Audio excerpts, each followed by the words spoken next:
ഈ പനോരമയായിട്ടുള്ള ഒരു അസോസിയേഷനെ പറ്റിയും കൂടെ ചോദിക്കണമെന്നുണ്ട്. കാരണം ഇപ്പം അതിനെ പറ്റിയിട്ട് അത് മലയാളത്തിന് പുതിയ വാതിലുകൾ തുറക്കുകയാണെന്നാണ് അന്ന് ഞാൻ സാറിനെ വിളിച്ചിരുന്ന ഒരു സമയത്ത് പറഞ്ഞത്. അതേസമയം തന്നെ ഇപ്പം അതിനെ പറ്റിയിട്ട് നമ്മുടെ ഇപ്പം മലയാളത്തിലെ ഇപ്പം ആന്റണി പെരുമ്പാറ അദ്ദേഹത്തിൻ്റെ ഒരു പ്രൊഡ്യൂസർ എന്നുള്ള രീതിക്കുള്ള റൈറ്റ്സ് ഒക്കെ കുറച്ച് കർട്ടൈൽ ചെയ്യപ്പെടുന്നുണ്ടോ, OTT റൈറ്റ്സ്, തിയേറ്റർ സംഭവങ്ങൾ, അങ്ങനെ ഒരുപാട് വാർത്തകൾ അതിനെ ചുറ്റിപ്പറ്റി വരുന്നുണ്ട്. അതിലൊരു ക്ലാരിഫിക്കേഷൻ തരാമോ? ലൈക്ക് പനോരമ നമ്മുടെ കയ്യിൽ തന്നെയാണോ ഫുള്ളായിട്ട് ഫിലിമിൻ്റെ റൈറ്റ് ചെയ്യുക, അതോ ലൈക്ക് ഈ ആക്ച്വലി അസോസിയേഷൻ എങ്ങനെയാണ് വർക്ക്ഔട്ട് ആവുന്നതെന്ന്? അല്ല, അവര് തുടക്കം സ്ക്രിപ്റ്റ് വായിച്ചപ്പോൾ തൊട്ട് അവർ ഇതിനകത്ത് നമ്മുടെ കൂടെ ഉണ്ട്, അവർക്ക് ഹിന്ദി പാരലായിട്ട് ചെയ്യണമെന്ന് പറഞ്ഞു.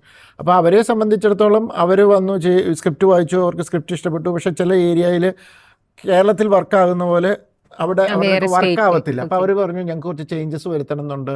അപ്പോൾ ഞാൻ ചോദിച്ചു എന്ത് ടൈപ്പ് ഓഫ് ചേഞ്ചസ് ആണെന്ന് പറഞ്ഞപ്പം അവർ പറഞ്ഞു അപ്പോൾ അവർക്ക് വേറെ ഓപ്ഷൻ ഇല്ല, അവർക്ക് അതങ്ങനെ. ഞങ്ങളത് ഇത് ചെയ്തു. അത് കഴിഞ്ഞ് പടം ഷൂട്ട് ചെയ്തുകൊണ്ടിരുന്ന് തീരാറായപ്പോഴത്തേക്കുമാണ് അന്നി എന്നോട് വന്നിട്ട് അവർ എൻ്റെ റൈറ്റ്സ് എന്ന് പറഞ്ഞാൽ തിയേറ്ററിക്കലും ഇതെല്ലാം കൂടി നല്ലൊരു ഇന്നേവരെ മലയാള സിനിമയിൽ നടക്കാത്ത ഒരു കൈൻഡ് ഓഫ് ഡീൽ അവർ ഓഫർ ചെയ്തു. അപ്പം ആസ് എ പ്രൊഡ്യൂസർ അതെന്തിനാണ് കളയുന്നത്? ആൻ്റണി ഇത് അക്സെപ്റ്റ് ചെയ്തു. അതിൻ്റെ അർത്ഥം അതിൻ്റെ റീമേക്ക് റൈറ്റ്സോ ഇതൊന്നും നഷ്ടപ്പെട്ടിട്ടൊന്നുമില്ല. അതിൻ്റെ ഇൻ്റർനാഷണൽ റീമേക്ക് റൈറ്റ്സും ബാക്കി ഡബ്ബിങ് ബാക്കി ലാംഗ്വേജിലെല്ലാം ആൻ്റണിയുടെ തന്നെയാണ്. ഈ മലയാളത്തിൻ്റെ OTT അല്ലെങ്കിൽ അങ്ങനെയുള്ള തിയേറ്ററിക്കൽ അതെല്ലാം കൂടെ അതുമാതിരി ഒരു ഓഫർ കിട്ടുമ്പോൾ പിന്നെ ഇതിനകത്ത് കളയാൻ